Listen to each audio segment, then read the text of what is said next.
What's up guys, welcome back to the channel and another video. So this video is going to be a bit of a follow-up from our previous video, which was the film simulation, the black and white film simulation photography on the beach that I did. If you've seen that one, you'll know that I shot black and white the whole video using the Kodak Tri-X film simulation, which I got from Fuji X Weekly. And I was just thinking a little bit about those shots, and I've been looking through them a few times since that video, and it's kind of changed how I think about photography a bit. I'll try to explain. So the most important thing with photography, or at least what I think is the most important thing with photography, is that you enjoy it. It's a hobby that we started because we love doing it. You may have picked up a camera, snapped a few photos and realised this is actually kind of cool. I want to get better at this and I want to take photos of this or whatever it is that you enjoy taking photos of. And ideally you would like that process to be enjoyable for as long as you do it. But obviously there are times when it's not going to be as enjoyable as you would like it to be. And those times for me are when the conditions are not what I like shooting in.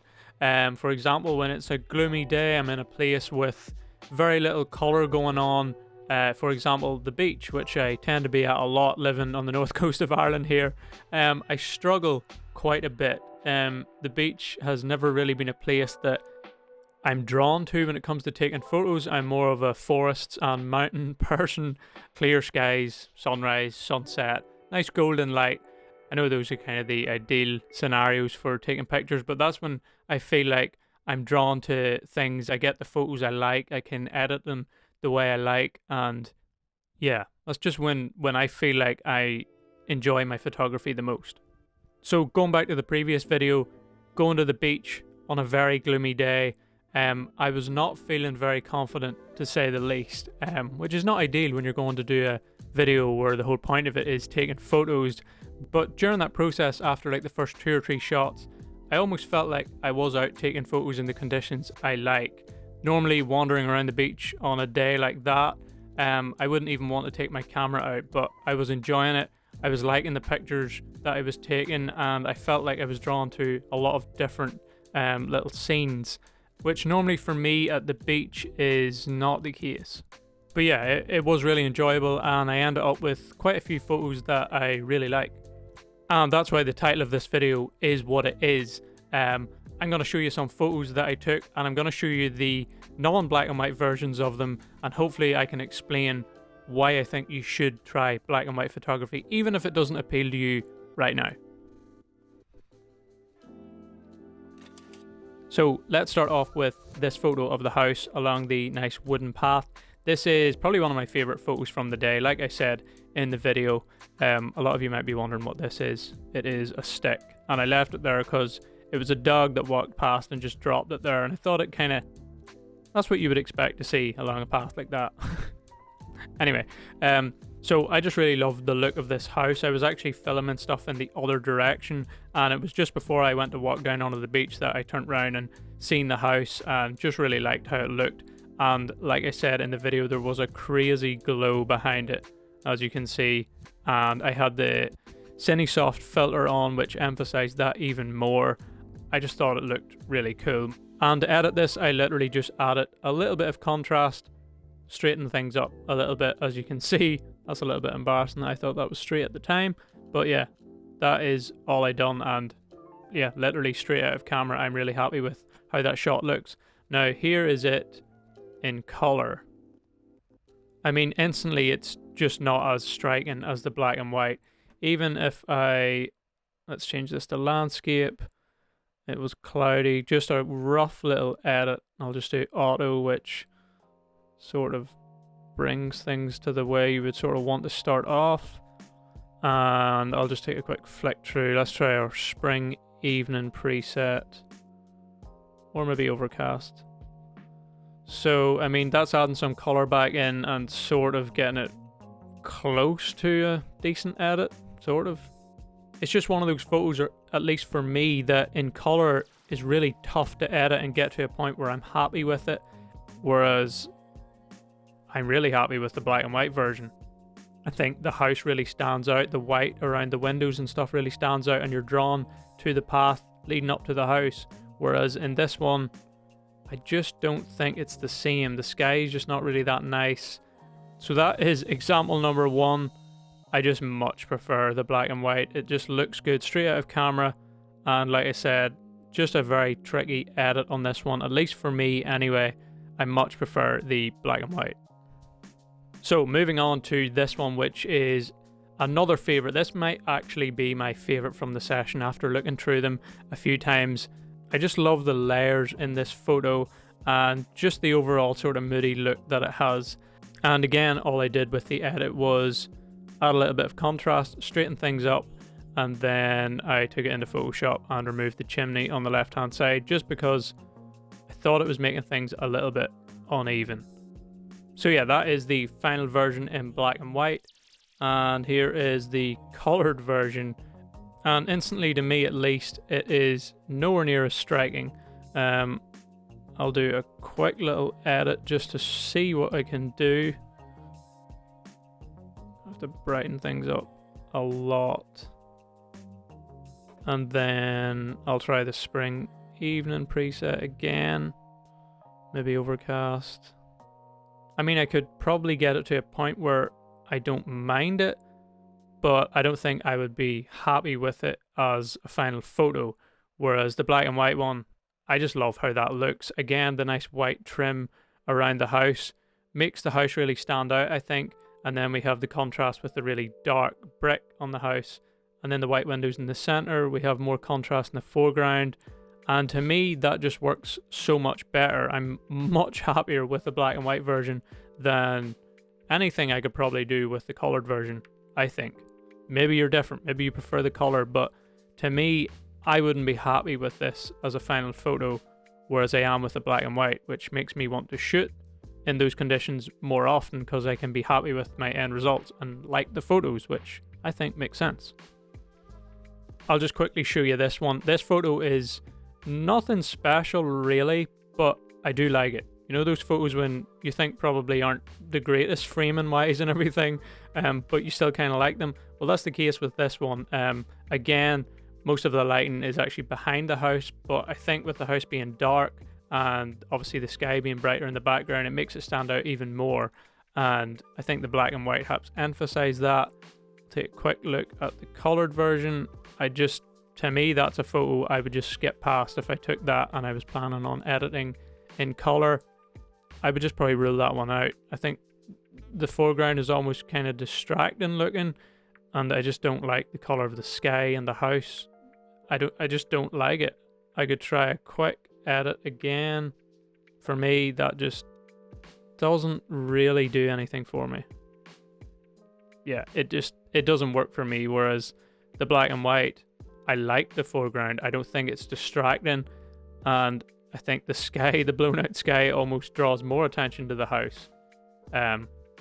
There is just a reason why a lot of people shoot black and white, and I'm only sort of realizing that now since that little session the other day, and now I'm really enjoying it, and I see where it can come in handy, what scenarios just work well with black and white.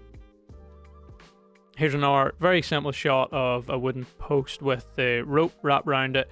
These run the whole way along the beach, and I'm just drawn to taking photos of them or involving them in the scene. And yeah, I quite like how this one looks. Very simple, but it's a little detailed shot of something that is the whole way along the beach. Now let's take a look at the colored version.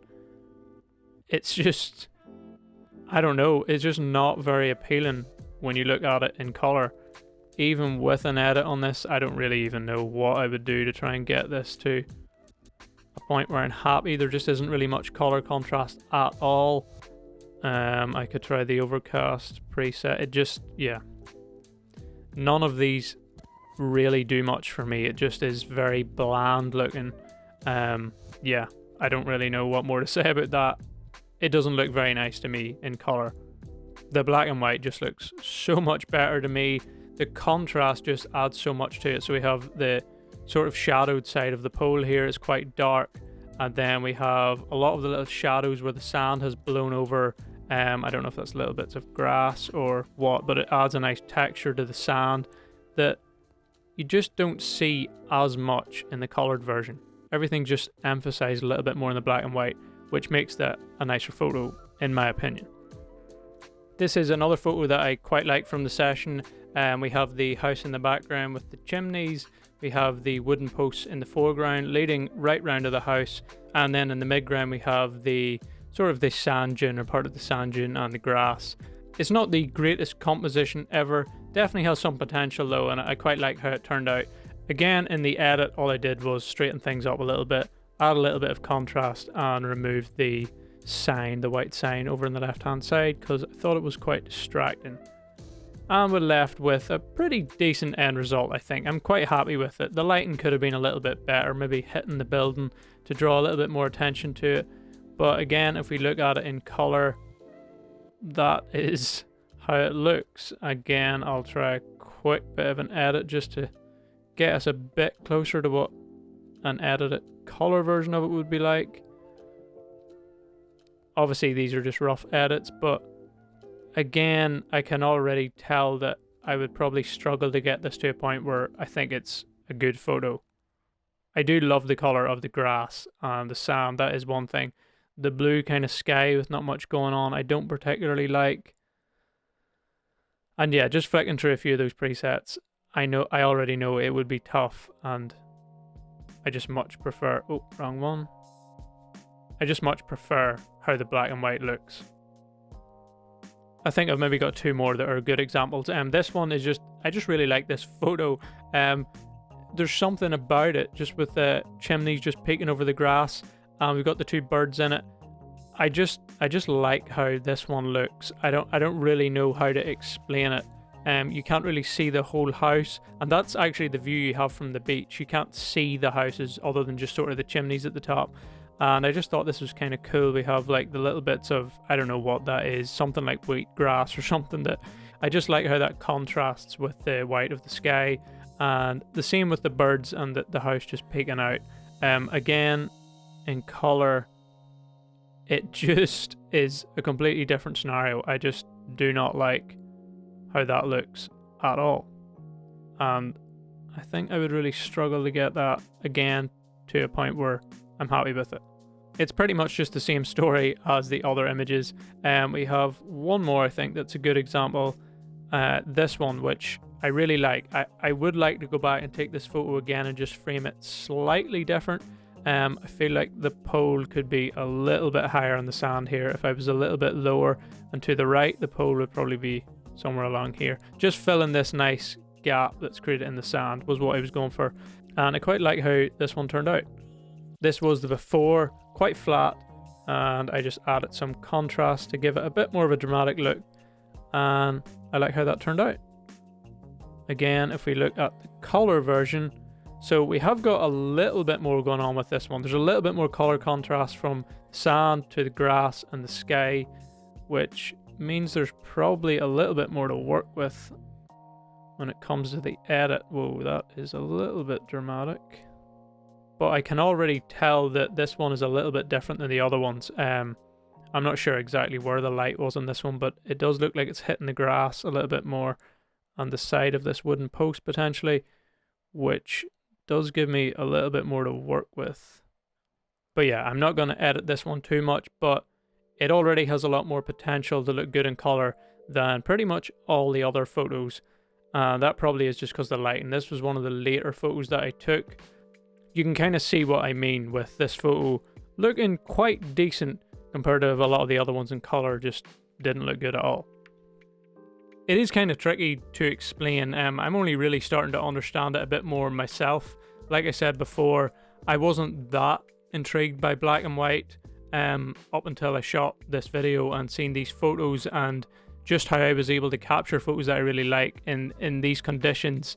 But you can see from the comparisons of the two photos, or at least I hope you can see, or you see the same as sort of what I'm seeing. Black and white just works in these conditions a lot better. That's not to say that anytime you go to the beach that black and white will work better than color. You might get some nice lighting coming through and color might look great, but I learned from this scenario that black and white is definitely the better option, at least for my style anyway. But I thought I would just run through those photos, explain what I'm sort of thinking about in my head since that session, and hopefully you learned something from it, and hopefully it encourages you to go out there and shoot black and white, whether that be on a film camera or on your digital camera. If you have a Fuji, definitely try out those film simulations, try some black and white ones, and go out on a day where you maybe normally wouldn't go out and just see what you can get, see how that works for you. Yeah, hopefully this was helpful in some way or other. If it was, make sure to give the video a thumbs up, maybe consider subscribing if you want to see more. And I think that's about it for this one. I definitely will be shooting more black and white, so keep an eye out for that. As we always say, take it easy, don't be a stranger.